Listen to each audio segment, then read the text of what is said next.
போகி பண்டிகை அன்னைக்கு வீட்டில் இருக்கிற வீணா போனதையெல்லாம் தூக்கி வீசி எறிவோம் தெரியுமா?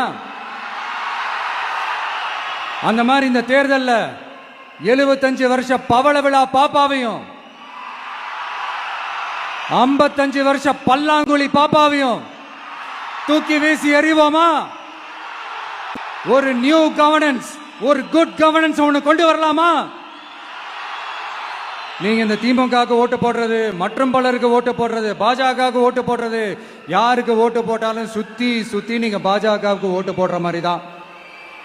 ஒட்டுமொத்த தமிழ்நாட்டு மக்களுக்கும் எதிரான ஓட்டு. நீங்க ஒண்ணு கவனிச்சீங்களா? ஒட்டுமொத்தமா எல்லாருமா சேர்ந்து ஒருத்தனை எதிர்க்கிறாங்க.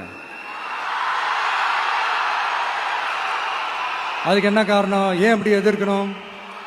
இப்ப அவங்கவுங்க ஒரு தனித்தனி கூட்டணியில் இருந்தாங்கன்னா அவங்களுக்கு ஆப்போசிட்ல இருக்கிறவங்கள எதிர்ப்பாங்க. ஆனா ஒட்டுமொத்தமா எல்லாருமா சேர்ந்து ஒருத்தனை எதிர்க்கிறாங்க. அதுக்கு என்ன காரணம்? ஒட்டுமொத்தமா எல்லாருமா சேர்ந்து ஒரே கூட்டணியில் இருக்கிறாங்க.